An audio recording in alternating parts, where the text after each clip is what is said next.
Hello students, last lecture में हमने electrolytic cell के बारे में पढ़ा था, किस तरीके से इलेक्ट्रोलाइटिक सेल काम करता है और वो कैसे इलेक्ट्रोकेमिकल सेल से अलग होता है, दोनों में क्या डिफरेंस है। ठीक है, तो इलेक्ट्रोलाइटिक सेल में हमने बेसिक बात करा था कि हम इलेक्ट्रिक करंट प्रोवाइड करते हैं और वहाँ पर ठीक है केमिकल रिएक्शन हम खुद करवाते हैं, जबकि इलेक्ट्रोकेमिकल सेल में क्या होता है, केमिकल रिएक्शन होती है और उससे इलेक्ट्रिक करंट मिलता है। तो एक बेसिक आइडिया हमने लिया था। अब उसमें हमने ये देखा था कि एनोड पे एनाइन जाता है, क्योंकि एनोड पे हमेशा ऑक्सीडेशन होता है, तो वहाँ पर कोई एनाइन जाएगा जिसका ऑक्सीडेशन होगा तो एनोड पे कुछ प्रोडक्ट मिलेगा। इसी तरीके से कैथोड पे हमेशा रिडक्शन होता है, तो रिडक्शन जो होता है वो कैटायन का होता है इलेक्ट्रोलाइटिक सेल में, तो वहाँ कैटायन जाएगा। अब सिर्फ एक कैटायन और एक एनायन हो तब तो कोई दिक्कत नहीं है, जब एक से ज़्यादा कैटायन या एक से ज़्यादा एनायन हो तब हमें डिसाइड करना पड़ता है। तो वो डिसाइड करने के लिए हमने देखा कि एनोड पे ऑक्सीडेशन होता है, तो हमें देखना होता है कि एनायन का ऑक्सीडेशन पोटेंशियल किसका ज़्यादा है, तो वो ऑर्डर मैंने लिखा था। और कैटायन का हमें देखना होता है कि कैटायन का रिडक्शन होता है, तो रिडक्शन पोटेंशियल की वैल्यू किसकी ज़्यादा है, तो उसके लिए हम इलेक्ट्रोकेमिकल सीरीज को फॉलो करते हैं। ठीक है, तो ये एक बेसिक आइडिया हमने लिया था, उसमें कुछ क्वेश्चंस भी करे थे। अब उससे आगे बढ़ते हम कुछ केसेस लेते स्पेसिफिक, ठीक है, और क्या क्या उसमें डिफरेंस होते हैं वो देख लेते।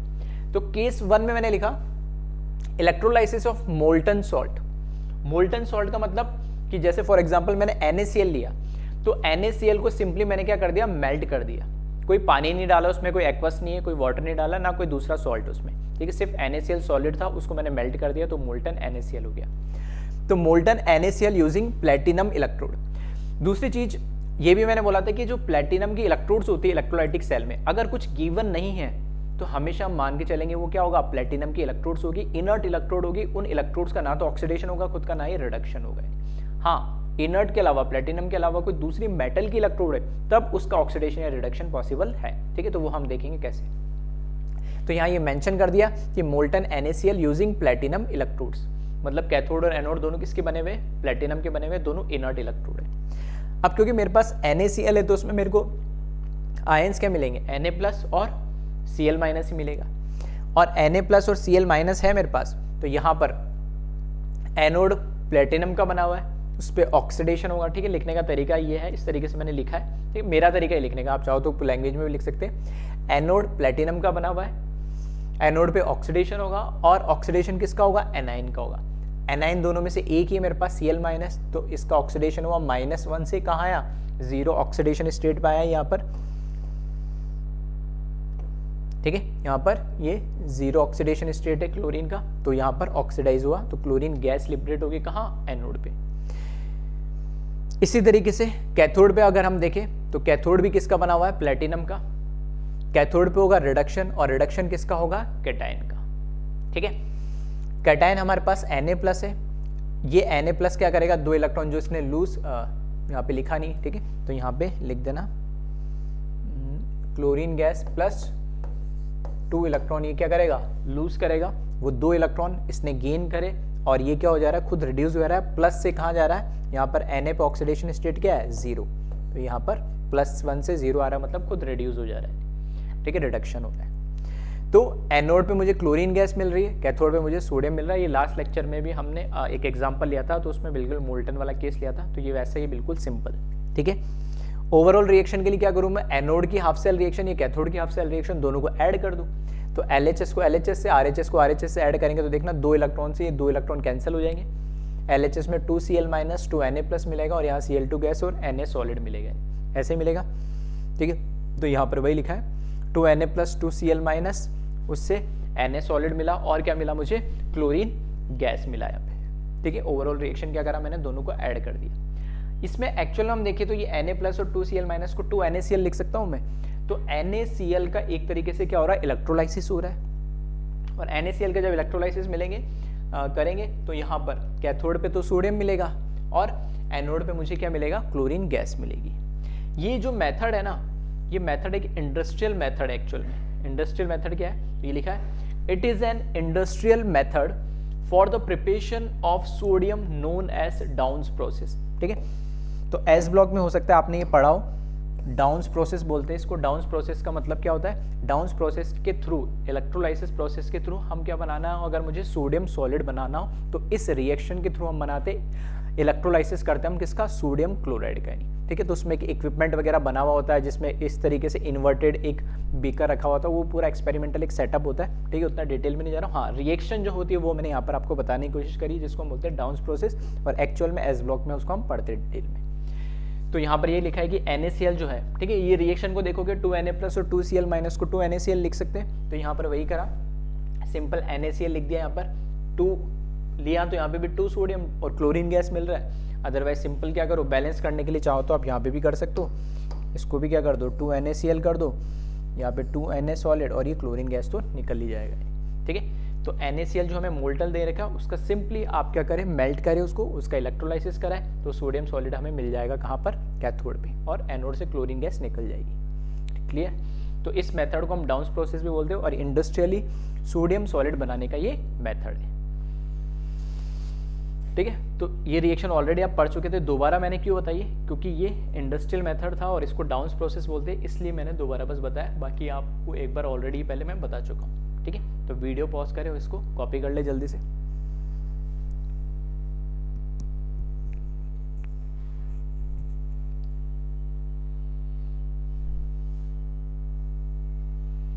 ठीक है, वीडियो पॉज करें और कॉपी करें।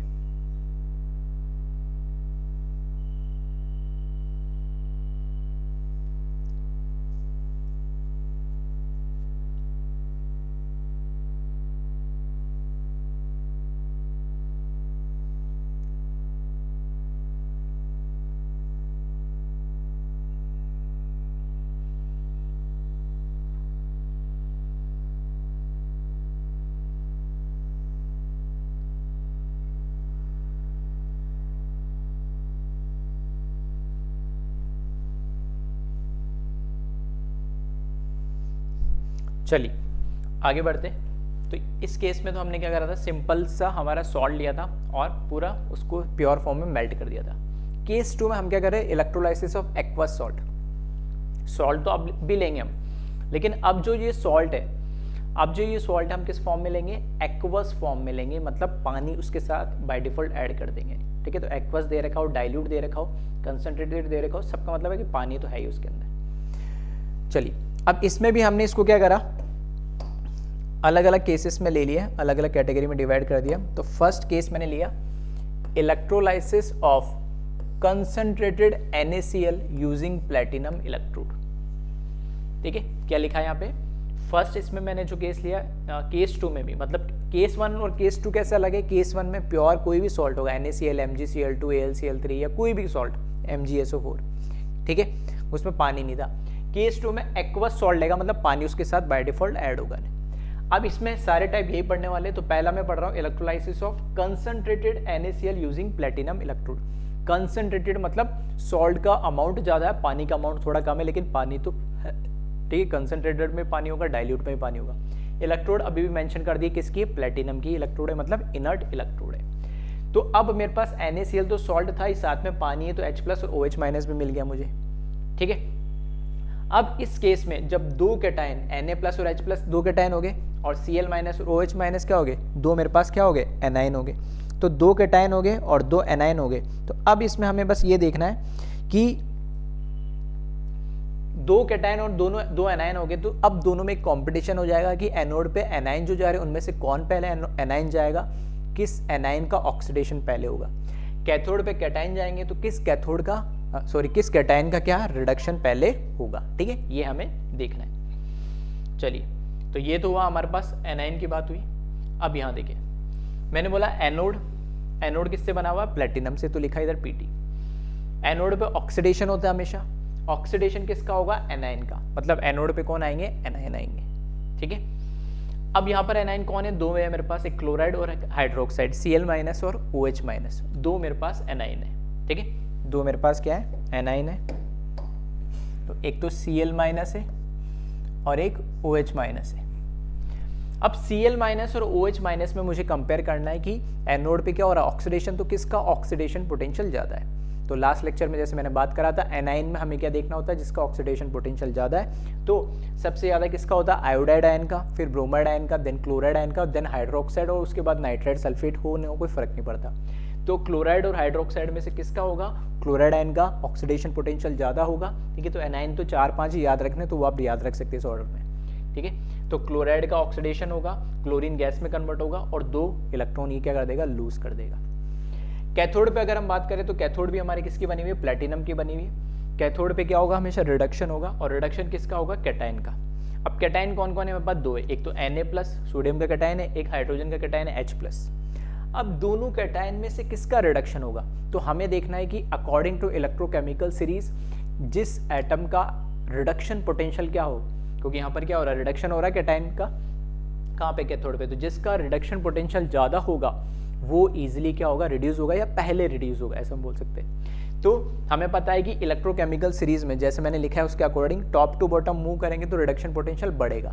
तो सोडियम तो ऊपर मिलता है और हाइड्रोजन गैस नीचे मिलता है, मतलब हाइड्रोजन गैस का रिडक्शन पोटेंशियल ज़्यादा है, दैट मीन्स H+ रिड्यूस होगा, और H+ रिड्यूस होगा तो 2 इलेक्ट्रॉन लेके हाइड्रोजन गैस के फॉर्म में निकल जाएगा, ठीक है। तो ये एनोड पे रिएक्शन हो रही, क्लोरीन गैस निकलेगी, कैथोड पे रिएक्शन हो रही, हाइड्रोजन गैस निकलेगी।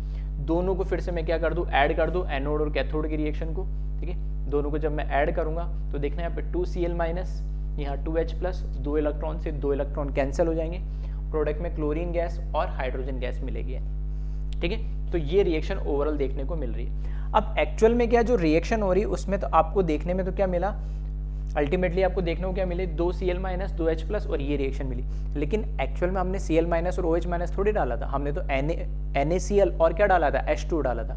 तो मैंने उस चीज़ को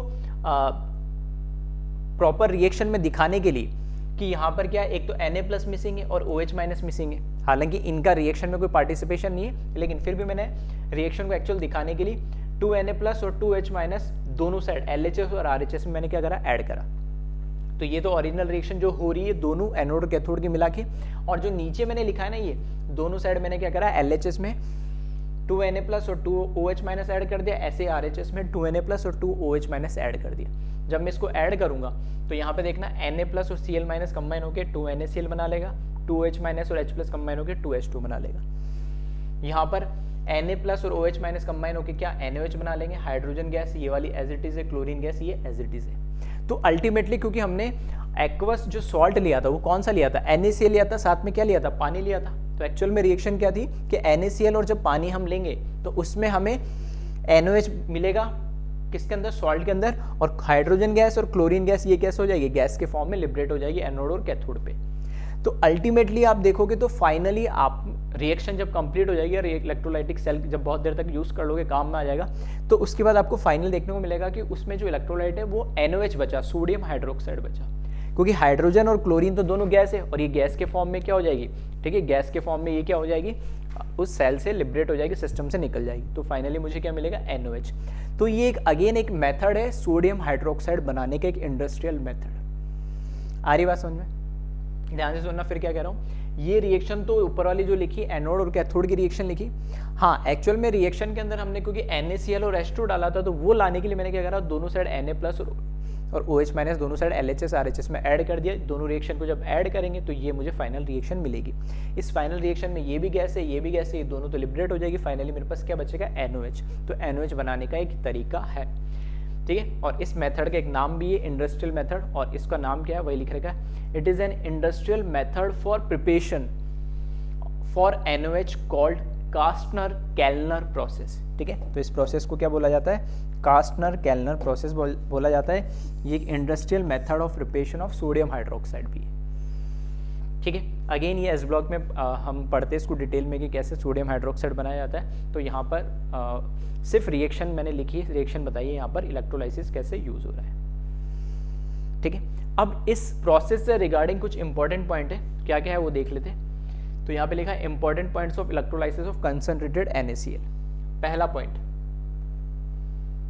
ठीक है, पहला पॉइंट दे रखा है NaOH is obtain as main product, ठीक है। तो क्लोरीन गैस भी मिल रही है हमें, हाइड्रोजन गैस भी मिल रही है, लेकिन वो एज ए बाई प्रोडक्ट हमें मिल रहे हैं। एक्चुअल में जो हमारा यहाँ पे मेन प्रोडक्ट है वो क्या है, हमारे पास NaOH है, सोडियम हाइड्रोक्साइड है, ठीक है। सेकंड पॉइंट दे रखा है hydrogen gas obtain as by product at cathode and chlorine gas obtain as by product at anode. तो हाइड्रोजन गैस हमें पता है कैथोड, जहाँ कैथोड है वहाँ हाइड्रोजन गैस मिलेगी और जहाँ एनोड है वहाँ क्लोरीन गैस मिलेगी, और दोनों हमारे लिए एक बाई प्रोडक्ट है। मेजरली हमें यहाँ पे इस रिएक्शन से क्या मिलना है, NaOH मिलना है, सोडियम हाइड्रोक्साइड मिलना है। नेक्स्ट पॉइंट दे रखा है इन्होंने,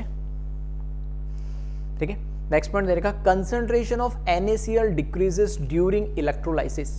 जैसे जैसे ये प्रोसेस होता जाएगा इलेक्ट्रोलाइसिस आगे बाय द टाइम ये प्रोसेस कंटिन्यू होता जाएगा, एनोड और कैथोड पे रिएक्शन होगी, तो आप देखोगे कि NaCl की जो कंसंट्रेशन है ना बाय द टाइम क्या होती जाएगी, डिक्रीज होती जाएगी। क्यों डिक्रीज होती जाएगी, क्योंकि NaCl एक्चुअल में बना किससे है, Na और Cl दोनों से मिलके बना है। तो एक्चुअल में अगर चलो यहाँ पे छोड़ो एनोड और कैथोड की रिएक्शन देख लेता हूँ, है ना। तो यहाँ पे तो सिर्फ क्या खत्म हो रहा है, Cl माइनस, और यहाँ पे क्या खत्म हो रहा है, सिर्फ H प्लस। Na प्लस तो अभी भी इसमें पड़ा है, Na प्लस तो अभी भी सॉल्यूशन के अंदर है, लेकिन Cl माइनस तो निकल गया, और Cl माइनस के किस फॉर्म में निकला, क्लोरीन गैस के फॉर्म में।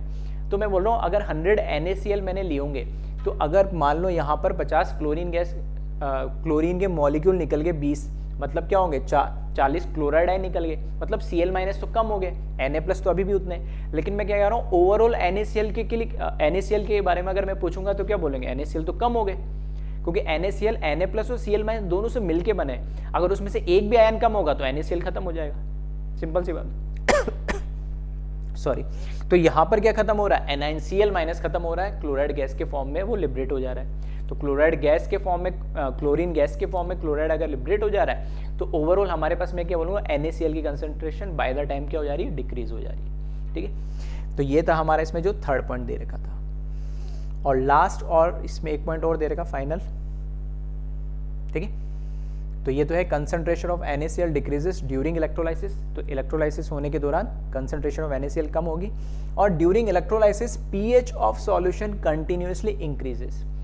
मैं कह रहा हूं कि जैसे जैसे प्रोसेस होता जाएगा, आगे बढ़ता जाएगा, pH सॉल्यूशन की बढ़ती जा रही है। क्यों बढ़ती जा रही है, तो ये भी हमने लास्ट लेक्चर में बात करा था, दो रीजन हो सकते हैं, या तो H प्लस की कंसंट्रेशन में चेंज हो रहा हो, या OH माइनस की कंसंट्रेशन में चेंज हो रहा हो। पर यहाँ पर हम देख सकते हैं कैथोड पे H प्लस 2 इलेक्ट्रॉन लेके रिड्यूस होके हाइड्रोजन गैस के फॉर्म में वो क्या करेगा, सिस्टम से निकल जाएगा इलेक्ट्रोलाइटिक सेल से। तो जब H प्लस की कंसंट्रेशन कम हो रही होगी कंटिन्यू, तो उसके रेस्पेक्ट में OH माइनस तो है तो दोनों यहाँ पर, ठीक है तो दोनों, H प्लस भी यहाँ से H प्लस और OH माइनस दोनों है। तो OH माइनस तो अभी भी उसी के अंदर है, OH माइनस की कंसंट्रेशन में तो चेंज नहीं आया, लेकिन H प्लस की कंसंट्रेशन तो चेंज हो गई, और H प्लस की कंसंट्रेशन चेंज हुई तो ऑब्वियस सी बात है कि H प्लस कम होगा तो OH माइनस बढ़ेगा, OH माइनस बढ़ने से क्या होगा, pH बढ़ जाएगा।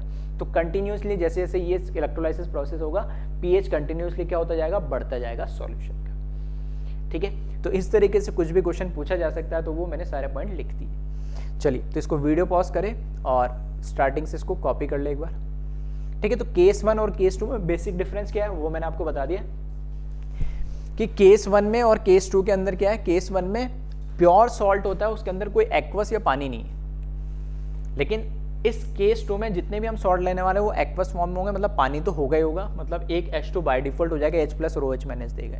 अब उसमें हम क्या क्या चेंजेस कर रहे हैं उसके अकॉर्डिंग इसमें अलग अलग, ठीक है, प्रोसेस हम देखने वाले। चलिए, तो वीडियो पॉज करें, कॉपी करें इसको।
चलिए, तो इस बार सबसे पहला जो केस 2 में हमने लिया था, electrolysis of concentrated NaCl using platinum electrode.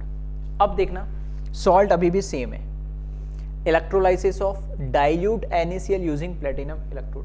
पिछले और इस वाले केस में सिर्फ एक वर्ड का डिफरेंस है। एक वर्ड का डिफरेंस क्या है, वहां पर यहाँ पे कंसंट्रेटेड लिखा हुआ था, अभी यहाँ पर क्या लिखा हुआ है, डाइल्यूट।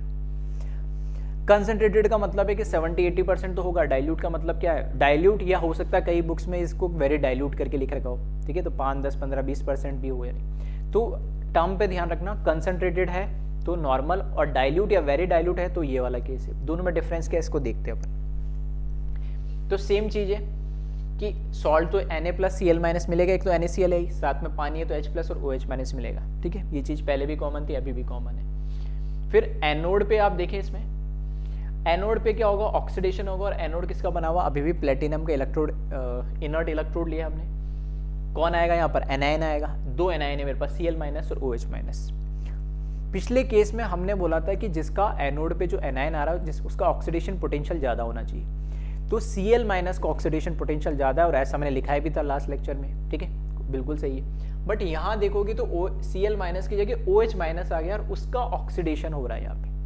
ऐसा क्यों हो रहा है वो अभी थोड़ा सा वेट करें, मैं उसके बारे में डिस्कस करूंगा। बस पिछले केस और इस केस में सिर्फ इतना सा डिफरेंस है कि जब कंसंट्रेटेड लेते तो Cl- का ऑक्सीडेशन होता है एनोड पे, और जब डाइल्यूट या वेरी डाइल्यूट ले लेते तब OH- का ऑक्सीडेशन होगा एनोड पे, सिर्फ इतना से डिफरेंस है। और यहाँ पर देख भी सकते हैं, रिएक्शन मैंने लिख दी है कि OH- का जब ऑक्सीडेशन होगा तो यहाँ पर OH- के अंदर, ठीक है, OH- में ऑक्सीजन का ऑक्सीडेशन स्टेट कितना है, -2, यहाँ पे देख सकते हो 0, और यहाँ पे अभी भी है -2, तो यहाँ पे तो कोई चेंज नहीं हो रहा है, बट यहाँ पर -2 से क्या जा रहा है, 0 जा रहा है, तो ऑक्सीडेशन हो रहा है। तो जब OH- का ऑक्सीडेशन होगा तो ऑक्सीजन गैस मिलती है हमें, ठीक है, ऑक्सीजन गैस मिलेगी, प्लस 1 मॉलिक्यूल वाटर और 2 इलेक्ट्रॉन तो लूज करेगा ही करेगा।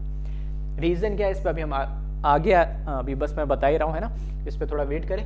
हाँ, बाकी इस पे डिफरेंस पहले और इस वाले केस में क्या है तो ध्यान रखना, अगर कंसंट्रेटेड दे दे तब तो नॉर्मल Cl- ही निकलेगा, जैसा हमने पढ़ा है, जो हमने ऑर्डर पढ़ा है ऑक्सीडेशन पोटेंशियल का एनाइन के लिए। और डाइल्यूट दे दे और वेरी डाइल्यूट दे दे तब OH- का क्या होगा, ऑक्सीडेशन होगा। कैथोड पे आप देख सकते हैं, कैथोड प्लेटिनम का बना है, कैथोड पे रिडक्शन होगा, किसका रिडक्शन होगा, कैटाइन का। कैटाइन कौन होगा, Na+ या फिर H+। दोनों में से हमें अब देखना है कि किसका रिडक्शन पोटेंशियल ज़्यादा है। तो जो ECS में नीचे की साइड होगा तो हमें पता है सोडियम ऊपर होता है, हाइड्रोजन गैस नीचे होता है, तो यहाँ पे H+ का रिडक्शन होगा, और पिछले केस में भी ऐसा ही था, हाइड्रोजन गैस यहाँ से लिबरेट हो रही है। तो इस केस में देखोगे तो पिछले केस में यहाँ पर तो हमें मिल रही थी क्या, क्लोरीन गैस, उसकी जगह यहाँ पर क्या मिलेगी, ऑक्सीजन गैस, और यहाँ पर तो पहले भी हाइड्रोजन गैस मिल रही थी और अभी भी हाइड्रोजन गैस मिल रही है, ठीक है। चलिए, ओवरऑल आप रिएक्शन जब दोनों को ऐड कर दोगे, ठीक है, इसको और इस रिएक्शन को जब ऐड करोगे तो OH- और H+ तो क्या H2 ही बन जाएगा, ठीक है। यहाँ पर H2 मिलेगा, O2 मिलेगा, और यहाँ पर एक H2, तो एक RHS का H2 से एक LHS का H2 ऐड कर कैंसिल कर दोगे, जैसे कि ये लिखा हुआ है, ठीक है। तो कोई फर्क पड़ेगा क्या, ये 2H2 हो जाएगा, हाफ O2 हो जाएगा, प्लस H2 प्लस एक H2। तो चाहो तो आप ऐसे भी कर सकते हो कि इस एक H2 से इसको आप कैंसिल कर दो, तो अल्टीमेटली आप क्या देखोगे, वाटर का इलेक्ट्रोलाइसिस हो रहा है यहाँ पे, तो H2O का इलेक्ट्रोलाइसिस हुआ तो उसे हाफ O2 गैस मिली, साथ में H2 गैस मिली, ठीक है। दोनों यहाँ पर क्या है, ये गैस के फॉर्म में लिबरेट हो जाएगी, ठीक है। तो अल्टीमेटली जब डाइल्यूट या वेरी डाइल्यूट ले लेते तो सिर्फ ना तो Na+ ना Cl- का, सिर्फ पानी का इलेक्ट्रोलाइसिस होता है, उससे हाइड्रोजन गैस और ऑक्सीजन गैस हमें मिलेगी। इससे रिगार्डिंग जो इंपॉर्टेंट पॉइंट है वो देखें। पहला पॉइंट दे रखा है, there is no change in pH. PH में कोई चेंज नहीं आएगा। क्यों नहीं चेंज आएगा, क्योंकि यहां पर आप देख सकते हो एनोड पे 2 OH- यूज हो रहा है, उससे हाफ O2 गैस मिल रही है, और यहाँ पे कैथोड पे 2H+ यूज होके उससे H2 गैस मिल रही है।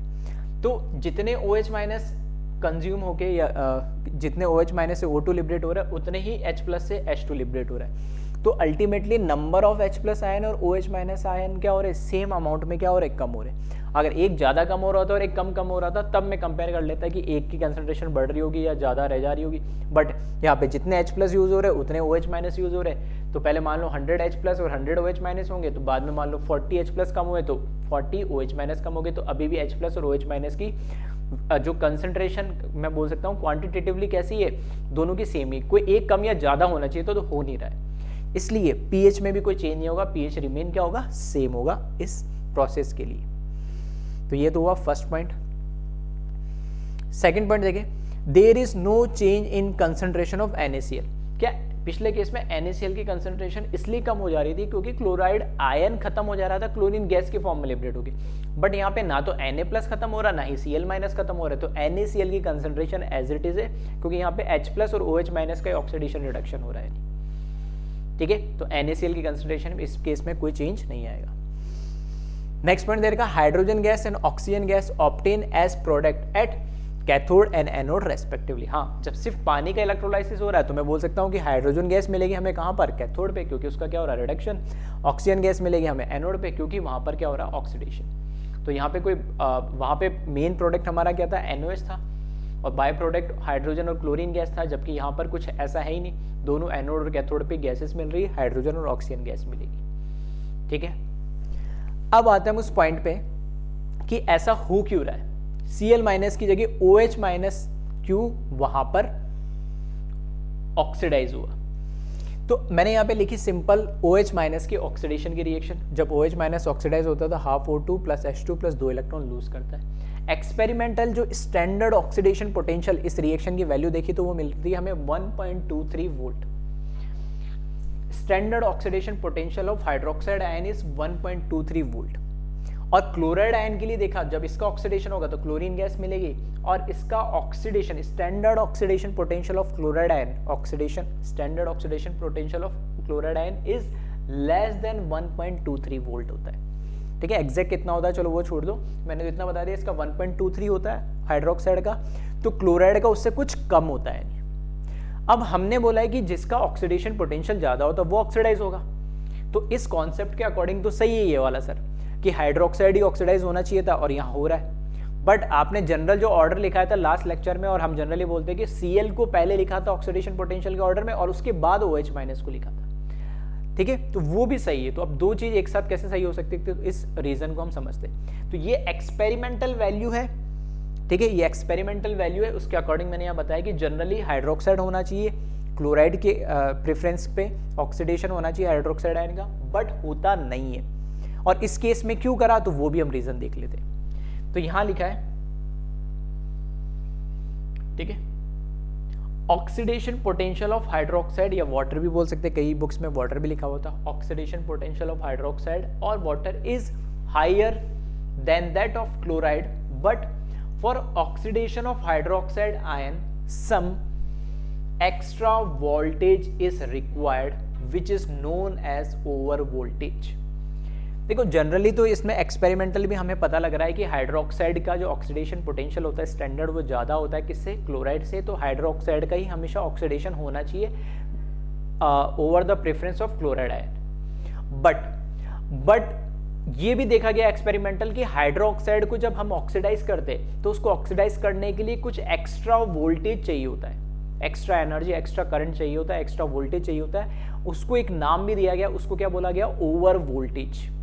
इस ओवर वोल्टेज की वजह से हाइड्रोक्साइड और क्लोराइड में जब प्रेफरेंस की बारी होती है तो हाइड्रोक्साइड ऑक्सीडाइज ना होके कौन हो जाता है, क्लोराइड आयन ऑक्सीडाइज हो जाता है। क्यों हो जाता है, क्योंकि इस हाइड्रोक्साइड को ऑक्सीडाइज होने के लिए ओवर वोल्टेज चाहिए होता है, इसमें कोई ओवर वोल्टेज की जरूरत नहीं, इसलिए जनरली ये क्या हो जाता है, ऑक्सीडाइज हो जाता है। इसलिए हमने जो नॉर्मल ऑक्सीडेशन पोटेंशियल का ऑर्डर भी लिखा था एनाइन के लिए, उसमें क्लोराइड को पहले प्रेफरेंस देती है, हाइड्रोक्साइड को बाद में देती है।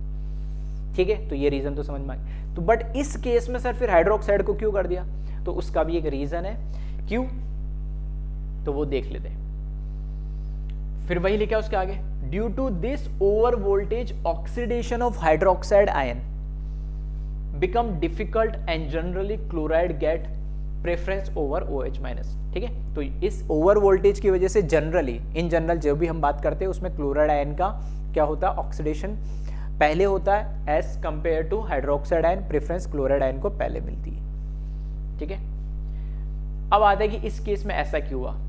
In case of dilute NaCl या फिर वेरी डाइल्यूट NaCl लिखा हुआ हो तो the concentration of chloride ion is very low, as a result oxidation of hydroxide ion takes place.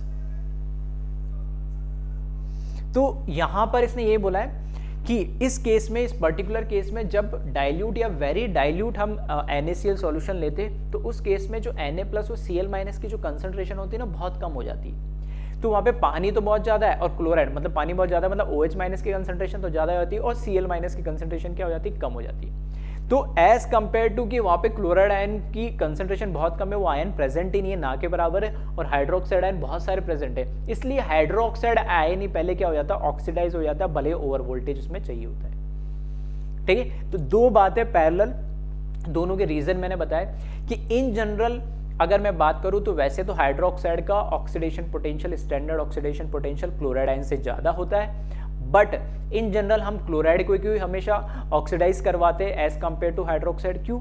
क्योंकि हाइड्रोक्साइड को ऑक्सीडाइज कराने के लिए एक ओवर वोल्टेज चाहिए होता है और उस ओवर वोल्टेज की वजह से क्लोराइड को प्रेफरेंस मिलती है। फिर बात आती है कि इस केस में ऐसा क्यों हो रहा है, तो इस केस में ऐसा इसलिए हो रहा है क्योंकि डाइल्यूट और वेरी डाइल्यूट के केसेस में क्लोराइड आयन की कंसंट्रेशन बहुत कम हो जाती है, वो इतनी कम हो जाती है कि वहां पर क्लोराइड का ऑक्सीडेशन होना पॉसिबल नहीं हो पाता, तो हाइड्रोक्साइड आयन इजीली अवेलेबल होता है, तो इसलिए वहां पर उसका हाइड्रोक्साइड आयन का ऑक्सीडेशन हो जाता है। ठीक है, तो हालांकि ये रीजन हो सकता है आपसे कोई पूछे नहीं, लेकिन फिर भी दोनों में डिफरेंस क्या है और रीजन क्यों है वो मैंने बताने की कोशिश करी ताकि याद रखने में और समझने में आपको थोड़ा आसान हो। ठीक है, चलिए, तो इस केस को भी आप पूरा एक बार कॉपी कर ले, वीडियो को पॉज करके मैं स्टार्टिंग से एक बार, सॉरी,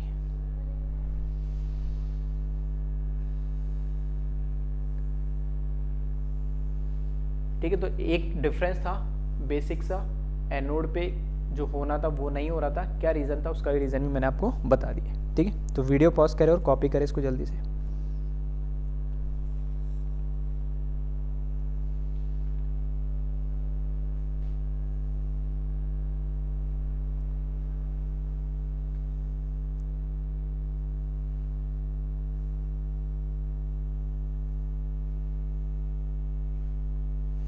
ठीक है, यहाँ पर ये भी लिख लेना, गैसी।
चलिए फिर बढ़ते हैं नेक्स्ट केस में, इससे आगे।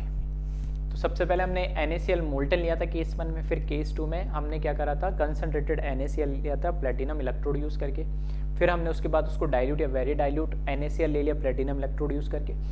अब सेम केस, अब यहाँ पर मैंने electrolysis of aqueous NaCl, aqueous मतलब डाइल्यूट ही मान लो, डाइल्यूट या डाइल्यूट, बट डिफरेंस यहाँ पे कि यूजिंग NaCl, ठीक है, यूजिंग मरकरी एज कैथोड, ये डिफरेंस आ गया।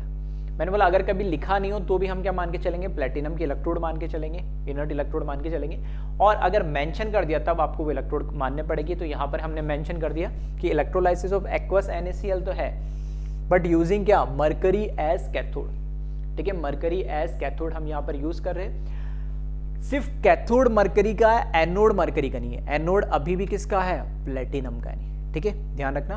और अभी फिर से एक्वस NaCl, तो पहले केस में सर अभी इससे पहले में आपने डाइल्यूट वेरी डाइल्यूट लिया था, तो डाइल्यूट वेरी डाइल्यूट भी लिख दे तो भी कोई दिक्कत नहीं है, लेकिन अगर मरकरी कैथोड लिया तो यही केस कंसिडर करना है, और डाइल्यूट वेरी डाइल्यूट या सिर्फ एक्वस लिख दिया तो भी आपको इससे पिछले वाला केस कंसिडर करना है अगर कोई इलेक्ट्रोड मेंशन नहीं है तो।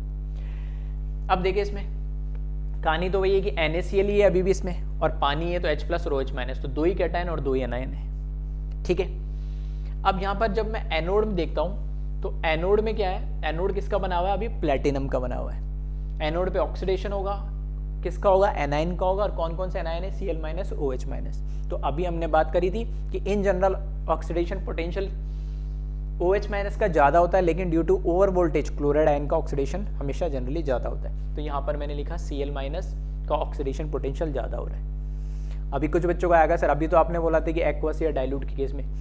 अगर बेटा कुछ नहीं लिखा हुआ है, अगर कुछ नहीं लिखा हुआ, सिर्फ उसने लिख दिया डाइल्यूट NaCl या वेरी डाइल्यूट NaCl या एक्वस NaCl बस, तब आप पिछला केस कंसिडर करेंगे जिसमें हम हाइड्रोक्साइड आयन का कर रहे हैं। लेकिन अब इस केस में इसने मेंशन कर दिया कि इलेक्ट्रोड, एक इलेक्ट्रोड कौन सी वाली, वो भी कैथोड स्पेसिफाइड कर दी, मरकरी की बनी हुई, तब उसमें आप नॉर्मल केस लेके चलेंगे। ठीक है, तो यहाँ पे नॉर्मल केस लेके चल रहे हैं हम। तो क्लोराइड का ही ऑक्सीडेशन होगा, क्लोरीन गैस निकलेगी हमें कहाँ पर, एनोड पे। प्लेटिनम की इलेक्ट्रोड जो दे रखी है, एनोड दे रखी है वहाँ पे, और 2 इलेक्ट्रॉन। अब यहाँ पे कैथोड में देखोगे तो थोड़ा सा चेंज आ गया है। क्या चेंज आ गया यहाँ पे, कैथोड पहले तो किसकी बनी हुई है, मरकरी की। कैथोड पे क्या होता है, रिडक्शन। किसका रिडक्शन होगा, कैटाइन का। कैटाइन मेरे पास 2 है, Na+ और H+। तो किसका रिडक्शन होना चाहिए, तो पिछले 2 केसेस में यही हो रहा है कि जिसका रिडक्शन पोटेंशियल ज़्यादा है उसका रिडक्शन होना चाहिए। बिल्कुल सही है। तो रिडक्शन पोटेंशियल की मैं बात करूंगा तो हाइड्रोजन नीचे मिलता है ECS में, तो उसका रिडक्शन होना चाहिए था, लेकिन यहाँ इस केस में रिडक्शन हो गया Na+ का। अब ये कैसे, तो इसका रीजन भी हम समझते हैं। तो यहाँ पे जो मान लिया कि Na+ का अगर रिडक्शन हो रहा है तो Na+ इलेक्ट्रॉन गेन करेगा और Na सॉलिड बनाएगा, क्योंकि ये काम कहाँ पर हो रहा है, कैथोड पे। और कैथोड आपकी बार किसका बना हुआ है, मरकरी का बना हुआ है, इनर्ट इलेक्ट्रोड नहीं है। तो जैसे ही यहाँ पे सोडियम सॉलिड बना, जैसे ही यहाँ पे सोडियम सॉलिड बना, तो सोडियम ने क्या करा, उस मरकरी की जो हमारे पास कैथोड है, जो इलेक्ट्रोड है, उसके साथ क्या करा, बॉन्ड बना लिया, उसके साथ कंबाइन हो गया और सोडियम मरकरी एमेलगम बना लिया। ठीक है, तो सोडियम एमेलगम, मरकरी एमेलगम नहीं, सॉरी सोडियम एमेलगम। अब एमेलगम क्या होता है, अमेलगम कुछ नहीं होता है, जैसे हम एलॉय पढ़ते हैं। एलॉय का मतलब क्या, 2 या 2 से ज़्यादा मेटल जब कंबाइन हो जाते हैं तो हम उसको क्या बोलते हैं, एलॉय बोलते हैं, एक रेशियो में, एक या प्रपोर्शन के अंदर। एलॉय बनाते क्यों है, क्योंकि हमें जो प्योर मेटल होता है उसकी प्रॉपर्टी को थोड़ा और इम्प्रूव करने के लिए हम दूसरे उसमें मेटल कुछ प्रपोर्शन के अंदर ऐड कर देते हैं, तो हम उसको बोलते हैं एलॉय। मतलब एलॉय का मतलब है 2 या 2 से ज़्यादा मेटल एक साथ मिक्स होंगे। एमेलगम एक स्पेसिफिक टाइप का एलॉय होता है जिसके अंदर एक एलिमेंट फिक्स हो जाता है, एक मेटल फिक्स हो जाता है, कौन, मरकरी। अगर किसी एलॉय के अंदर मरकरी फिक्स हो गया तो हमने उस एलॉय का अलग से नाम दे दिया एमेलगम। अब जैसे सोडियम के साथ मिक्स करा तो सोडियम एमेलगम, दूसरे आयरन के साथ करा तो आयरन एमेलगम, निकेल एमेलगम, इस तरीके से। ठीक है, अब बात वही आ रही है कि सर यहाँ H+ की जगह Na क्यों आ गया, तो इसका भी रीजन है, उसको भी हम समझेंगे। ठीक है, पहले हम इसको आगे बढ़ते हैं। तो यहाँ पर वही लिखा हुआ है, Na+ ion get preference over H+ ion because high solubility of sodium in mercury due to formation of sodium amalgam। For example मैं मान लेता हूँ कि नॉर्मली ऐसा होता कि H+ का रिडक्शन होता और हाइड्रोजन गैस मिल जाती। अब जो हाइड्रोजन गैस मिलती तो वहाँ पे जो हमारे पास मरकरी का हमने जो इलेक्ट्रोड लिया, जो कैथोड लिया, मरकरी तो कैसी होती है, लिक्विड, और हाइड्रोजन गैस कैसी, हाइड्रोजन कैसी, गैस। तो लिक्विड और गैस की सॉल्युबिलिटी ऑलरेडी हम पढ़ चुके हैं किसके अंदर, सॉल्यूशन चैप्टर में, लास्ट पार्ट में, सॉल्युबिलिटी के अंदर, जो हम नाम, जिसको हमने नाम दिया था हेनरीज लॉ। तो हेनरीज लॉ क्या बताता है, लिक्विड के अंदर किसी गैस की सॉल्युबिलिटी को एक्सप्लेन करता है। और हमने हेनरीज लॉ में देखा भी था कि जो गैस की सॉल्युबिलिटी होती है किसी लिक्विड में बहुत ही कम होती है, ना के बराबर होती है। अगर करना है तो बहुत ही हाई प्रेशर में होती है। तो यहाँ तो ऐसा कुछ प्रेशर वेशर की कहानी तो है नहीं। तो यहाँ पर अगर मान लो हाइड्रोजन गैस बन जाती, अगर हाइड्रोजन का नॉर्मल यहाँ पर क्या होता है, रिडक्शन होता है और हाइड्रोजन गैस बनती, तो हाइड्रोजन गैस उस मरकरी के साथ कंबाइन होकर इजीली इतना अच्छा कंपाउंड नहीं बना पाती जितना सोडियम बना पा रहा है, क्योंकि लिक्विड है और यहाँ पे सोडियम क्या, एक सॉलिड है। तो सॉलिड और लिक्विड की सॉल्युबिलिटी तो एज कम्पेयर टू तो क्या होगी, ज़्यादा होगी। और एमेलगम बना रहा है तो फेवरेबल है, एक तरीके से एलॉय बन रहा है तो वो बना लेगा। ठीक है, इसलिए यहाँ पर इस केस में Na+ को प्रेफरेंस मिल रही है किसके ओवर H+ के, कि H+ रिड्यूस होकर H2 गैस नहीं बना रहा है, Na+ रिड्यूस होकर Na सॉलिड बना ले रहा है, जिससे कि क्या हो, इसकी सॉल्युबिलिटी क्या हो जाए, बढ़ जाए। और सॉल्युबिलिटी बढ़ जाएगी तो वो एक एमेलगम बना लेगा और वहां पर इजीली वो कंपाउंड स्टेबल होगा। ठीक है, तो वही चीज इसने लिखी है, Na+ ion get preference over H+ ion because high solubility of sodium in mercury due to formation of sodium amalgam। तो इसकी सॉल्युबिलिटी मरकरी में सोडियम की ज्यादा होती as compare to hydrogen gas. Then यहाँ लिखा है amalgam is a solution in which mercury as a solvent and metal as a solid solute. तो हम ऐसे भी बोल सकते हैं ये एक सॉल्यूशन टाइप भी बना लेता है, जिसमें एक सॉल्यूट एक सॉल्वेंट है, तो मर्करी हमारा सॉल्वेंट हो गया जो लिक्विड फॉर्म में, और सॉल्यूट हमारा सॉलिड है ही सोडियम। ठीक है, तो solute and solvent is equals to solution. Solution हमारा यहाँ बना सोडियम एमलगम, सॉल्यूट हमारा सोडियम हो गया और सॉल्वेंट हमारा मर्करी हो गया। देन थर्ड पॉइंट में यही लिखा है कि हाइड्रोजन क्यों नहीं सॉल्युबल है। तो according to Henry's law solubility of gas in solution is very low, hence solubility of hydrogen gas as compared to sodium in mercury is very low. As a result Na plus ion get preference over H plus ion for reduction। ठीक है, तो वही बात करिए कि ultimately जो हमारे पास जो मरकरी का कैथोड लिया इस केस में स्पेसिफिक, उस मरकरी के कैथोड पे सॉलिबिलिटी किसकी, सॉलिड की ज़्यादा होगी या गैस की ज़्यादा होगी। तो हमें पता है गैस की काइनेटिक एनर्जी ज़्यादा होती तो लिक्विड के अंदर इतना सॉल्यूबल नहीं होगा, और वही हमने क्या पढ़ा था, हेनरी लॉ में भी पढ़ा था। और सॉलिड जो सोडियम है वो ईजिली उसमें क्या हो जाएगा, डिजॉल्व हो जाएगा, तो उसकी सॉलिबिलिटी भी क्या होगी, हाई होगी। ठीक है, तो ये इसका रीज़न है क्यों ऐसा होता है। तो ये अलग अलग स्पेसिफिक केसेस है जिसको आपको याद रखना है, क्यों हो रहा है, कैसे हो रहा है, वो रीज़न मैं बताते चल रहा हूँ ताकि याद रखने में आसान हो। लेकिन इन केसेस को आपको ध्यान रखना है कि कब आपको डाइल्यूट, कब कंसनट्रेटेड, कब इलेक्ट्रोड चेंज करने से क्या फ़र्क पड़ जा रहा है। ठीक है, चलिए तो वीडियो पॉज करें और इसको फिर से अगेन कॉपी कर लें।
चलिए नेक्स्ट केस देखते हैं अब इसमें। तो दे रखा है electrolysis of aqueous NaCl using silver electrode. अब की बार क्या करा कि इलेक्ट्रोड चेंज कर दिए, प्लेटिनम की भी नहीं लिए, मरकरी की भी नहीं लिए, सिल्वर की इलेक्ट्रोड ले लिए। और इस बार ऐसा नहीं सिर्फ कैथोड सिल्वर के लिए, एनोड और कैथोड दोनों इलेक्ट्रोड सिल्वर के लिए। ठीक है, सॉल्यूशन अभी भी एक्वस NaCl ही रखा, तो NaCl से Na प्लस और Cl माइनस मिलेगा, H2 से H प्लस और OH माइनस मिलेगा। अभी भी दो ही सेम कैटायन, दो ही सेम एनाइन लगा। ठीक है, हो सकता है NaCl के अलावा और कुछ भी हो एग्जाम में, बट यहाँ पर मैं सब में NaCl इसलिए ले रहा हूँ कि आपको चेंज कहाँ पर हो रहा है, किसकी वजह से हो रहा है वो समझ में आया नहीं। ठीक है, ऐसा नहीं कि सर आपने सॉल्ट चेंज कर दिया तो चीज़ें चेंज होगी, नहीं। ठीक है, तो वो ऑब्जर्वेशन आपको हो, इसलिए मैं सब में सेम NaCl ही रख रहा हूँ। चलिए, तो अब यहाँ पर अगर मैं एनोड की बात करूँ तो एक पॉइंट लिखाया था मैंने लास्ट लेक्चर में कि अगर एनोड किसी मटेरियल का बना हुआ हो या किसी एलिमेंट या किसी मेटल का बना हुआ हो अदर देन प्लेटिनम का या कोई इनर्ट इलेक्ट्रोड के अलावा, ठीक है, अगर एनोड किसी मेटल का बना हुआ तो वो एनोड ही सबसे पहले ऑक्सीडाइज होगा, इररेस्पेक्टिव हो कोई भी वहां पर एनायन उसके पास आ जाए या उनका ऑक्सीडेशन पोटेंशियल कुछ भी हो। क्यों? क्योंकि एनोड के थ्रू करंट फ्लो हो रहा है, तो सबसे पहले चांस किसको मिलेगा, एनोड को ऑक्सीडाइज होने का मिलेगा। तो यहां पर इसलिए उसको मैंने एज ए पॉइंट लिखा दिया कि कभी भी एनोड अगर किसी मेटल का है इलेक्ट्रोलाइसिस प्रोसेस में, वो मेटल कोई भी हो कोई फर्क नहीं पड़ता, वो मेटल सबसे पहले ऑक्सीडाइज होगा। ठीक है, ये जो पॉइंट लिखाया था लास्ट क्लास में बस उसी को लिखा। तो एनोड पहली बात तो सिल्वर का बना हुआ है, एनोड पे ऑक्सीडेशन होगा, ऑक्सीडेशन के लिए कौन आएंगे, एनाइन। एनाइन है हमारे पास दो, क्लोराइड और हाइड्रोक्साइड, बट दोनों का ही ऑक्सीडेशन नहीं होता है। खुद एनोड जो मेटल से बनी हुई है, सिल्वर से बनी हुई है, उसका ऑक्सीडेशन हो जाता है। ठीक है, तो यहाँ पे जो ऑक्सीडेशन हो रहा है खुद एनोड का हो रहा है, ये खुद एनोड जो हमारी इलेक्ट्रोड है इस केस में मेटल है उसका यहाँ पर ऑक्सीडेशन हो रहा है और Ag से Ag+ में ये कन्वर्ट हो जा रहा है और एक इलेक्ट्रॉन लूज कर देगा। ठीक है, तो जो पॉइंट हमने लास्ट लेक्चर पढ़ा था मैंने बोला था नेक्स्ट लेक्चर हम समझेंगे उसको, तो उसी की एप्लीकेशन है कि अगर एनोड किसी मेटल की हो जाती है तो फिर उसके सामने कोई भी एनायन आ जाए कोई फर्क नहीं पड़ता, वो खुद एनोड सबसे पहले ऑक्सीडाइज हो गई, सबसे पहले उसके थ्रू करंट फ्लो कर रहा है। उसके बाद एक पॉइंट और ये लिखाया था कि जब भी हम इलेक्ट्रोलाइसिस रिएक्शन को ऑब्जर्व करते हैं देखते तो सबसे पहले हम एनोड की रिएक्शन को ऑब्जर्व करेंगे, उसके बाद हम कैथोड की रिएक्शन को ऑब्जर्व करेंगे। क्यों? तो वो पॉइंट भी यहाँ इंक्लूड हो रहा है। कैसे? अब जैसे मैंने बोला ये एनोड का हमने देख लिया कि एनोड पे ऑक्सीडेशन होने से क्या बन रहा है, Ag+ बन रहा है। अब कैथोड पे, अभी कैथोड भी खुद क्या है, सिल्वर से बनी हुई है। कैथोड पे क्या होगा, रिडक्शन होगा। रिडक्शन किसका होगा, कैटायन का होगा। और कैटायन कौन कौन है अब मेरे पास, Na+ और H+ तो पहले तक थे जब तक कि प्रोसेस स्टार्ट नहीं हुआ था। अब जैसे इलेक्ट्रोलाइसिस प्रोसेस स्टार्ट होगा तो Na+ और H+ के साथ Ag+ भी आ जाएगा और ये Ag+ कहाँ से मिला, मेरे को एनोड के ऑक्सीडेशन से मिला जो कि वो उस इलेक्ट्रोलाइट के अंदर आके मिक्स हो जा रहा है। तो अब एनोड की वजह से एक्स्ट्रा एक कैटायन भी आ गया, इसलिए मैंने बोला था कि पहले सबसे पहले एनोड की रिएक्शन को हम क्या करेंगे, एनालाइज करेंगे, ऑब्जर्व करेंगे और उसके बाद हम कैथोड पे आएंगे। और कैथोड पे जब आएंगे तब देख लेना कोई कैटायन एक्स्ट्रा ऐड तो नहीं हो गया है। तो अब कंपटीशन पहले Na+ और H+ के बीच में था, अब कंपटीशन Na+, H+ और Ag+ तीन के बीच में हो गया। नहीं, अब तीनों में से देखना है किसका रिडक्शन होगा।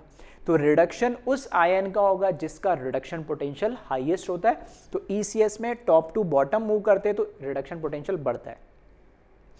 सबसे ऊपर सोडियम होता है, उसके बाद हाइड्रोजन गैस आता है, हाइड्रोजन गैस के नीचे ही सिल्वर आता है। दैट मीन्स सिल्वर का रिडक्शन पोटेंशियल हाइड्रोजन से भी क्या है, ज़्यादा है, क्योंकि हाइड्रोजन यहाँ है और सिल्वर यहाँ है ECS के अंदर। तो सिल्वर का यहाँ पर रिडक्शन होगा, हाइड्रोजन का H+ का नहीं होगा। तो Ag+ का रिडक्शन होगा, इलेक्ट्रॉन गेन करेगा जो एक्वस फॉर्म में आ चुका था और Ag सॉलिड के फॉर्म में वो क्या हो जाएगा, डिपॉजिट हो जाएगा। कहाँ पर, कैथोड के ऊपर। अब अल्टीमेटली अब ओवरऑल रिएक्शन आप देख रहे होंगे तो एनोड खुद ऑक्सीडाइज होके एक्वस फॉर्म में आया और उस एक्वस फॉर्म से उस Ag+ को फिर रिड्यूस होके कैथोड पे वो क्या हो गया, डिपॉजिट हो गया। तो अल्टीमेटली एक ही एनोड से क्या हो रहा है, Ag+ मिल रहा है और कैथोड पे वो डिपॉजिट होता जा रहा है। तो ओवरऑल रिएक्शन की अगर मैं बात करूं, तो ओवरऑल रिएक्शन में अब आप देखोगे तो Ag सॉलिड एनोड से मुझे मिला और वो कहाँ जाके डिपॉजिट हो गया, कैथोड पे। और इसको समझने के लिए, ठीक है, यहाँ पर मैंने सेल का डायग्राम भी बनाया थोड़ा सा इजीली समझ में आए, ताकि ये लेफ्ट हैंड साइड वाला जो कंटेनर है, ये जो बीकर है, ये है हमारा प्रोसेस स्टार्ट होने से पहले। कि हमने बोला कि यहाँ पे एनोड भी सिल्वर का है और कैथोड भी सिल्वर का है। इसको मैंने बैटरी से कनेक्ट करा तो ये पॉजिटिव टर्मिनल हो गया यहाँ पर, ठीक है, ये सॉरी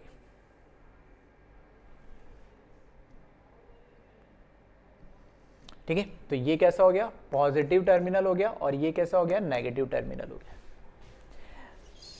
क्योंकि यहां पर इसके थ्रू करंट फ्लो हो रहा है तो एनोड पहले ऑक्सीडाइज होगा। तो यहां से क्या है, Ag की जो रॉड बनी हुई है, जो एनोड हमारा इलेक्ट्रोड जो Ag का, वो खुद ऑक्सीडाइज हो और Ag+ किसके अंदर आया, इलेक्ट्रोलाइट के अंदर आया। अब सॉल्यूशन के अंदर Ag+ भी हो गया, H+ भी हो गया और Na+ भी हो गया। सॉल्यूशन एक्वस NaCl है। तो Ag+, H+ और Na+ में से प्रेफरेंस किसको मिलेगी, Ag+ को। क्यों? क्योंकि Ag+ का रिडक्शन पोटेंशियल सबसे ज़्यादा है। तो Ag+ यहाँ से सॉल्यूशन में से फिर क्या चला जाएगा, कैथोड पे जाके डिपॉजिट हो जाएगा, उसका रिडक्शन हो जाएगा। तो बाय द टाइम, कुछ टाइम बाद जब हम ऑब्जर्व करेंगे तो हमें देखने को क्या मिलेगा, ठीक है, कि जो एनोड थी हमारे पास, एनोड की देखोगे तो साइज धीरे धीरे से कम होती जा रही है, वो डिप्लीट होता जा रहा है, नहीं, क्योंकि उसका वहाँ पर क्या होता जा रहा है, ऑक्सीडेशन होता जा रहा है। यहाँ से क्या होता जा रहा है, इसका ऑक्सीडेशन होता जा रहा है, यहाँ पर Ag+ आके सॉल्यूशन में मिक्स होता जा रहा है। तो Ag जो एनोड है वो तो धीरे धीरे खत्म होती जा रही है, ठीक है, उसकी साइज कम होती जाएगी। और यहाँ से जो Ag+ सॉल्यूशन मिला, यही जाके क्या हो रहा है, कैथोड पे डिपॉजिट हो रहा है। तो कैथोड की जो इलेक्ट्रोड की साइज है, थिकनेस, वो बढ़ती जा रही है, ठीक है। तो बाहर ये दिख रहा है ब्लैक ब्लैक कलर का जो मैंने बनाया, ये यहाँ पर एक्स्ट्रा Ag+ वहाँ पर क्या हो गया, डिपॉजिट हो गया है। तो अल्टीमेटली क्या हो रहा है, जैसा भी हमने बैलेंस ओवरऑल रिएक्शन में भी मैंने लिखा था, क्या कि एनोड से सिल्वर कैथोड के सिल्वर पे जाके मिल रहा है। तो वही हो रहा है, एनोड से सिल्वर निकल रहा है और कैथोड पे जाके सिल्वर डिपॉजिट हो रहा है, ठीक है। बाकी चीज़ सब सेम ही है। यहाँ पे बैटरी से हमने कनेक्ट कर दिया है, बैटरी से कनेक्ट कर दिया है, तो ये टर्मिनल आपका कौन सा हो जाएगा, पॉजिटिव हो जाएगा। ये टर्मिनल आपका कौन सा हो जाएगा, नेगेटिव हो जाएगा। हाँ, दोनों के लिए मैंने एक ही साथ लिख दिया, ये Ag क्या है हमारे पास, कैथोड है, इधर सॉरी ये एनोड है।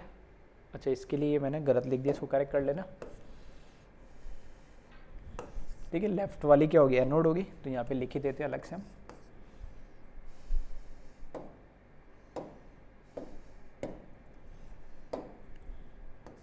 ठीक है, ये है क्या है, एनोड है सिल्वर, क्योंकि इसका कैथोड है ये इसका एनोड है, सेम यही एनोड है और ये इसका कैथोड है। ठीक है, तो मैंने एक एरो करके सेम कर दिया था जो गलत था। ठीक है, इस तरीके से। अब इसमें होता क्या है, ये फिनोमेना क्या कहलाता है, इलेक्ट्रो रिफाइनिंग कहलाता है एक्चुअल में। इलेक्ट्रो रिफाइनिंग का मतलब क्या है, हम इलेक्ट्रिक करंट यूज करके, इलेक्ट्रोलाइसिस प्रोसेस यूज करके किसी भी मेटल को रिफाइंड करने के लिए जो फिनोमेना होता है उसको हम बोलते हैं इलेक्ट्रो रिफाइनिंग। अब ये कहाँ पढ़ेंगे, हम यहाँ पढ़ेंगे, हम 12th क्लास का ही मेटलर्जी जो चैप्टर होता है। तो जब मेटलर्जी के अंदर हम मेटल को क्या करते हैं, उसके ओर से प्योरीफाई करके, एक्सट्रैक्ट करके लेके आते, अब उसको फर्दर और प्योरीफाई करना है अप टू 99% तक, तब हम ये electro refining process phenomena use करते हैं। हालांकि ये जो फिनोमेना, ये प्रोसेस होता है बड़ा ही कॉस्टली होता है, तो प्रीशियस मेटल्स जो सिल्वर, गोल्ड, कॉपर जैसे होते हैं, उन्हीं को हम रिफाइन करने के लिए ये मेथड यूज करते हैं, ऐसे नहीं सभी मेटल के लिए, क्योंकि इसकी कॉस्टिंग काफ़ी महंगी होती है इस प्रोसेस की। अब इसमें होता क्या है कि फॉर एग्जांपल अगर मेरे को सिल्वर की रिफाइनिंग करिए, मुझे चाहिए 99.99% प्योर सिल्वर चाहिए, तो मैं क्या करूँगा, जो मैंने मेटलर्जी प्रोसेस के थ्रू ओर से मैंने क्या करा, उसको रिफाइंड करके प्योरीफाई करके लेकर आया हूँ, अब उसको और ज़्यादा प्योरीफाई करना है, तो इधर तो एक स्ट्रिप ले लूँगा बिल्कुल पतली सी सिल्वर की प्योर स्ट्रिप लूँगा। ठीक है, 99.99% की प्योर स्ट्रिप लूँगा, जिसको मैं बनाऊँगा कैथोड सिल्वर की, बिल्कुल पतली सी, क्योंकि उस पर तो मुझको डिपॉजिट करवाना है। और यहाँ पर वो एनोड लूँगा, थिक एनोड लूँगा, जो मैंने मेटलर्जी प्रोसेस के अंदर मैंने वहाँ से एक्सट्रैक्ट करी है उसके ओर से। अब इलेक्ट्रोलाइसिस प्रोसेस में करवा दूंगा। इलेक्ट्रोलाइसिस प्रोसेस में क्या होगा, सिर्फ सिल्वर निकलेगा और यहाँ पे जाके डिपॉजिट हो जाएगा उस कैथोड की पतली सी स्ट्रिप पे। तो यहाँ से सिल्वर निकला, डिपॉजिट हुआ, सिल्वर निकला, तो सारा सिल्वर जो यहाँ पर होगा वो सारा का सारा यहाँ डिपॉजिट हो जाएगा और धीरे धीरे ये एनोड हमारा खत्म हो जाएगा। अब इस प्रोसेस के दौरान आप क्या देखोगे कि एनोड के एग्जैक्टली नीचे कुछ आपको क्या मिलेगा, कचरा मिलेगा, जिसे हम क्या बोलते हैं, मड, क्योंकि ये एग्जैक्टली एनोड के नीचे मिलता है, इसलिए हम इसको बोलते हैं एनोड मड। ठीक है, तो मेटलर्जी में वर्ड, ये टर्म यूज होगा एनोड मड। तो एनोड मड क्या होता है, अब इसमें एनोड मड एक्चुअल है क्या, इस सिल्वर की जो हमारे पास रॉड थी उसके अंदर जो भी इम्प्योरिटी थी वो सारी आके कहाँ, नीचे जाके बैठ जाती है। मतलब जैसे जैसे प्रोसेस होगा तो सिल्वर तो सारा निकल के इस पर डिपॉजिट हो जाएगा और दूसरी जो इम्प्योरिटी रहेगी वो सारी एनोड के नीचे आके सेटल डाउन हो जाती है, उसी को हम क्या बोलते हैं, एनोड मड बोलते हैं। तो वही लिखा है। ठीक है, तो इस प्रोसेस को हम बोलते हैं फाइनली इलेक्ट्रो रिफाइनिंग। रिफाइन मतलब हम उसको और ज़्यादा प्योरीफाई, और ज़्यादा रिफाइन कर रहे हैं। इलेक्ट्रो क्यों, क्योंकि हम उसमें इलेक्ट्रिक करंट यूज़ कर रहे हैं इलेक्ट्रोलाइसिस प्रोसेस के थ्रू। ठीक है, चलिए अब बाकी ये सभी चीज़ें, ठीक है, आगे मैंने लिख दी जो अभी आपको समझा है। तो यहाँ पर लिखा है weight of anode decreases due to depletion of anode because of oxidation. तो टाइम के साथ आप देखोगे तो एनोड का वेट कम होता जाएगा, क्योंकि वो डिप्लीट हो रहा है, क्योंकि उसका ऑक्सीडेशन होता जा रहा है, वहां से सिल्वर निकल निकल के क्या कर रहा है, एक्वस फॉर्म में जा रहा है। नेक्स्ट पॉइंट लिखा है इसमें, weight of cathode increases due to deposition of metal on cathode because of reduction. तो जो कैथोड है उसका वेट टाइम के साथ क्या होता है, इलेक्ट्रोलाइसिस प्रोसेस में टाइम के साथ क्या होगा, बढ़ेगा। क्यों, क्योंकि जो एनोड से जो हमारे पास मेटल या आयन निकल रहा है वो कहाँ जाके डिपॉजिट हो रहा है, फाइनली कैथोड पे। ठीक है, फिर दे रखा है if weight of anode decreases is not equals to weight of cathode increases then the difference in weight is impurity present in anode which is known as anode mud। ये कह रहा है कि मान लो 100 ग्राम सिल्वर एनोड का wait कम हुआ, but cathode में हमने देखा वेट उसका इनिशियली, तो मेरे को पता है ये एनोड मैंने कितना लिया, फॉर एग्जांपल 1 kg की मैंने एनोड की रोड ली और यहाँ पे 10 ग्राम की कैथोड की स्ट्रिप ली। फिर मैंने थोड़ा टाइम एक्सपेरिमेंट बाद देखा कि यहाँ से 100 ग्राम कम हुआ एनोड से, और लेकिन यहाँ पे डिपॉजिट तो 90 ग्राम ही हुआ, तो वो 10 ग्राम कहाँ गया, तो वो जो 10 ग्राम का डिफरेंस आता है ना वेट में, वही एनोड इम्प्योरिटी है, वही एनोड मड है। ठीक है, इस तरीके से हम चेक कर सकते हैं। देन नेक्स्ट पॉइंट दे रखा है, the impurity present in anode is deposited below the anode during electrolysis which is known as anode mud. ठीक है। तो जो भी उसमें इम्प्योरिटी होगी वो एनोड के नीचे जाके डिपॉजिट हो जाती है, उसी को हम क्या बोलते हैं, एनोड मड बोलते हैं। अब यहां पे लिख दिया मैंने इलेक्ट्रो रिफाइनिंग क्या है, तो इलेक्ट्रो रिफाइनिंग का मतलब है refinement of any metal with the help of electrolysis, उसी प्रोसेस को हम क्या बोलेंगे, electro refining. It is an expensive method, therefore it is used for refining of precious metal like silver, gold, copper, etc. up to 99.9%। ठीक है। तो electro refining क्या है, जो हमने अभी मेथड पढ़ा वो एक्चुअल में इलेक्ट्रो रिफाइनिंग है।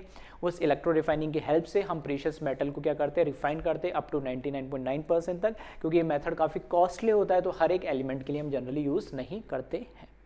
ठीक है, चलिए तो इसको पहले एक बार आप वीडियो पॉज करें और पूरा कॉपी कर लें।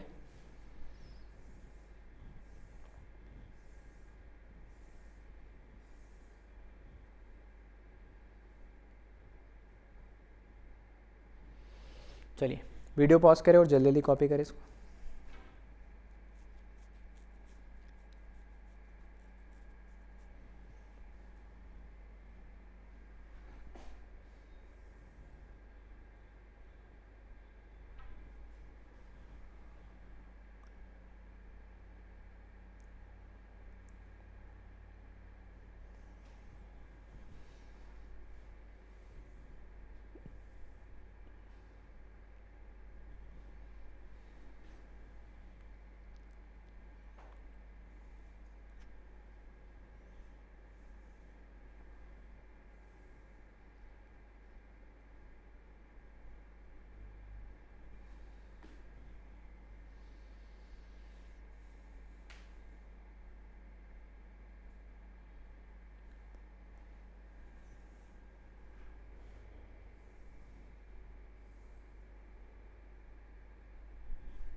ठीक है, इसके बाद इलेक्ट्रो रिफाइनिंग क्या है, ठीक है, इसको भी एक बार आप कॉपी कर लें।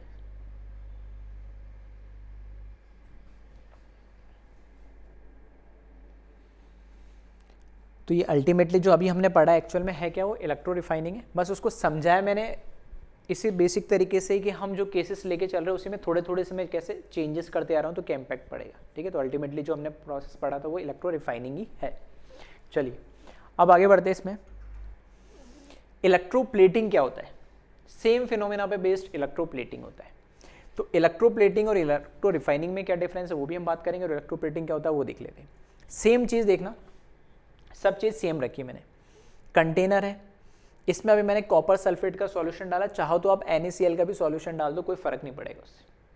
ठीक है, NaCl का भी सॉल्यूशन डाल दो तो कोई फर्क खास पड़ेगा नहीं। ये अभी हमारी एनोड है, पॉजिटिव टर्मिनल से हमने इसको कनेक्ट करी है। ठीक है, और किसके लिए, अभी हमने सिल्वर के लिए। ठीक है, उसी से रिलेट करने के लिए मैंने क्या करा, यहाँ पर सिल्वर के ले ली, ये पॉजिटिव है और ये हमारा नेगेटिव से कनेक्ट है, तो ये नेगेटिव है। अब की बार ये जो हमारी कैथोड है ना, ये मैंने किसके लिए, कॉपर के लिए। अब की बार इसमें मैंने चेंज कर दिया कॉपर की, क्यों लिए वो भी आपको समझ में आ जाएगा, और किसकी आप ले सकते हो वो भी आपको समझ में आ जाएगा। अब क्या हो रहा है, जब प्रोसेस स्टार्ट होगा तो यहाँ पे देखना क्या होगा। एक तो आपके पास कैटाइन की अगर मैं बात करूं, ठीक है, कैटाइन की अगर मैं बात करूं, चलो पहले हम क्या देख लेते हैं। एनोड पे ऑक्सीडेशन होगा तो एनाइन होंगे, तो एनाइन कौन कौन से होंगे, यहाँ पे कॉपर सल्फेट लिया मैंने तो SO4- हो गया एक एनाइन, तो एक पानी की वजह से OH- हो गई, और एक एनाइन कौन होगा, एक ही है। ठीक है, बट अब की बार मैंने क्या करा, सिल्वर का खुद एक इलेक्ट्रोड लिया, एनोड लिया है, तो मैंने बोला एनाइन कोई भी हो कोई फर्क तो पड़ेगा नहीं, खुद सिल्वर है, पहले क्या होगा, ऑक्सीडाइज होगा, क्योंकि वो एक मेटल का बना हुआ है। तो यहाँ पे ऑक्सीडेशन किसका होगा, सिल्वर के इलेक्ट्रोड का होगा, एनाइन से कोई फर्क नहीं पड़ रहा है, तो यहाँ पे Ag से Ag+ में कन्वर्ट हो जाएगा एक्वस फॉर्म में। ठीक है, अब कैटाइन की अगर हम बात करें, क्योंकि कैटाइन का क्या होगा, रिडक्शन होगा कैथोड पे, तो कैटाइन कौन कौन है, एक तो हमारे पास है कॉपर +2 हो गया, एक H+ हो गया, एंड यहाँ से एक Ag+ और मिल गया हमें, जो एनोड के ऑक्सीडेशन से बना है। फिर से वही कहानी कि कॉपर +2 H+ और Ag+ में से आप कंपेयर करेंगे तो सबसे ज़्यादा रिडक्शन पोटेंशियल किसका होगा, Ag+ का होगा, तो Ag+ का रिडक्शन पोटेंशियल ज़्यादा होगा, तो Ag+ क्या होगा, रिड्यूस होगा, तो Ag+ फिर से जाके यहाँ डिपॉजिट हो जाएगा। तो एक्चुअल में देखोगे पीछे जो प्रोसेस हमने इलेक्ट्रो रिफाइनिंग देखा था, तो सेम कहानी यहाँ इलेक्ट्रोप्लेटिंग में भी हो रही है कि यहाँ से Ag निकला और वहाँ जाके डिपॉजिट हो गया, बस फ़र्क एक है। क्या फ़र्क है कि वहाँ पे एनोड भी सिल्वर का था, कैथोड भी सिल्वर का था, बट यहाँ एनोड तो सिल्वर का है लेकिन कैथोड किसका है, कॉपर का लिया है। क्यों लिया, क्योंकि Ag यहाँ से निकल रहा है और इसके ऊपर डिपॉजिट हो रहा है। अब यहाँ पे देखोगे मैंने पिंक कलर से एक लेयर बनाई है, ये लेयर क्या है, जो यहाँ से सिल्वर निकला है, ठीक है, जो यहाँ से सिल्वर निकला है, ठीक है, Ag+ के फॉर्म में, वही क्या करा, यहाँ पे जाके ऊपर इसके ऊपर लेयर के फॉर्म में डिपॉजिट हो गया। ये इलेक्ट्रो डिपोजिशन हो रहा है Ag+ का, तो कॉपर की लेयर पे सिल्वर का डिपोजिशन ही हम क्या कहलाते हैं, एक तरीके से यहाँ पे एक लेयर जो हो रही है प्लेटिंग के फॉर्म में हो रही है, और इसी को हम क्या बोलते हैं, इलेक्ट्रोप्लेटिंग बोलते हैं। अब बात आ रही है कि एनोड और कैथोड कैसे ले, जिस भी मटेरियल पे, जिस भी सब्सटेंस पे आपको कोटिंग करवानी है, प्लेटिंग करवानी है, उसको आप क्या करें, कैथोड बना दें, यानी क्योंकि उस पर रिडक्शन होगा, उस पर आके डिपॉजिट होना है। अब उस पर लेयर किसकी चढ़ानी है, किस चीज की इलेक्ट्रोप्लेटिंग करनी है, उसे आप एनोड बना दें, यानी आ रही मेरी बात समझ में।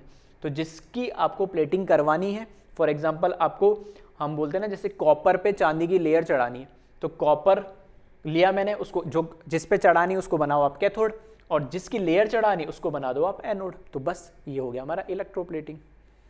अब इलेक्ट्रोप्लेटिंग और इलेक्ट्रो रिफाइनिंग में क्या डिफरेंस था, इलेक्ट्रो रिफाइनिंग में हम क्या करते हैं, जो एनोड होता है उसको प्योरीफाई करते हैं, तो प्योरीफाई करने के लिए वो इम्प्योर होती, तो एनोड और कैथोड सेम मटेरियल के बने हुए होते, किसमें, इलेक्ट्रो रिफाइनिंग में, जो अभी हमने लास्ट पढ़ा था। जबकि इलेक्ट्रोप्लेटिंग में हमें क्या होना था कि ये एलिमेंट को दूसरे एलिमेंट पे डिपॉजिट करना होता है, तो जिस एलिमेंट पे या जिस सब्सटेंस पे डिपॉजिट करना है उसको कैथोड बनाओ, ये आपको ध्यान रखना पड़ेगा, और जिसकी लेयर आपको चढ़ानी है, जिसकी प्लेटिंग करनी है, उसको आप क्या कर दे, एनोड बना दे, यानी बस। आ रही बात समझ में। तो अल्टीमेटली यही हो रहा है पीछे वाले प्रोसेस और इसमें, इलेक्ट्रो रिफाइनिंग और इलेक्ट्रोप्लेटिंग में डिफरेंस इतना है कि वहाँ एनोड और कैथोड सेम सब्सटेंस की होती है, जबकि यहाँ एनोड और कैथोड अलग अलग सब्सटेंस की होती है। जिस पे प्लेटिंग करनी है उसे कैथोड बनाओ, और जिस मटेरियल की प्लेटिंग चढ़ानी है, ठीक है, उसको आप एनोड बना दो, बस सिंपल सी कहानी। चलिए, तो यहां पर वही लिखा है, एनोड पे अगर हम बात करें, एनोड किसका बना हुआ है, सिल्वर का बना हुआ है, ठीक है, एनोड पे ऑक्सीडेशन होगा और कौन आएंगे, एनायन आएंगे, तो एनायन हमारे पास 2 है, बट एनोड खुद एक मेटल का बना हुआ है, तो एनोड का खुद का क्या हो जाएगा, ऑक्सीडेशन हो जाएगा, irrespective of present of any anion, ठीक है। फिर इसके ऑक्सीडेशन से एक कैटायन एक्स्ट्रा में मिला, तो कैथोड पे, कैथोड जो हमारा कॉपर का बना हुआ है इस केस में, उस पर रिडक्शन होगा, रिडक्शन होने के लिए 3 कैटायन, कॉपर +2 H+ और Ag+, 3 कैटायन है, उन 3 में से हमें देखना है रिडक्शन पोटेंशियल किसका ज़्यादा है, तो सबसे ज़्यादा रिडक्शन पोटेंशियल होता है Ag+ का, तो Ag+ यहाँ इलेक्ट्रॉन गेन करके रिड्यूस हो जाएगा, कैथोड पे डिपॉजिट हो जाएगा। और फिर से अगेन ओवरऑल रिएक्शन की अगर हम बात करें, तो कहानी तो वही है कि एनोड से सिल्वर निकल रहा है और कैथोड पे जाके डिपॉजिट हो रहा है, ठीक है। तो यहां पर वही लिखा है last, electroplating is a process of deposit layer of one metal over another metal, ठीक है। तो electroplating is a process of depositing layer of one metal over another metal. तो ये तो बचपन में भी आपने पढ़ा ही होगा, और नोट करके यहाँ सिर्फ मैंने डिफरेंस लिख दिया सिंपल सा, principle of both electro refining and electroplating is same, principle तो दोनों का सेम है, इलेक्ट्रोलाइसिस प्रोसेस पे काम कर रही है। दूसरी चीज, both electrodes are same in electro refining but both electrodes are different in electroplating. Electro refining में एनोड और कैथोड सेम मटेरियल की बनी होती है, और इलेक्ट्रोप्लेटिंग में एनोड और कैथोड अलग अलग मटेरियल की बनी होती है। कौन एनोड बनी होगी, कौन कैथोड, मतलब एनोड किसको बनाना है, कैथोड किसको बनाना है, वो मैंने आपको बता ही दिया है, ठीक है। चलिए, तो वीडियो पॉज करें और इसको कॉपी करें, तो आज के लेक्चर में हमने कंटिन्यू है ना मतलब सब चीज़ों को 1 by 1 as it is observe करा है हमने, और NaCl से मैंने स्टार्ट करा था और उसमें थोड़े थोड़े चेंजेस करने से क्या क्या चेंजेस आ रहा है वो मैं आपको साथ के साथ बताता चला गया, जिसको आपको थोड़ा सा ध्यान रखना है। ठीक है, तो कब एक्वस लोगे, कब डाइल्यूट लोगे, मरकरी लेने से क्या होगा, ये स्पेसिफिक केसेस है जिसे आपको याद रखना है। ठीक है, बोर्ड पॉइंट ऑफ व्यू से भी और एग्जाम जेई नीट के हिसाब से भी काफ़ी इंपॉर्टेंट है। ठीक है, तो वीडियो पॉज करें और कॉपी करेंगे।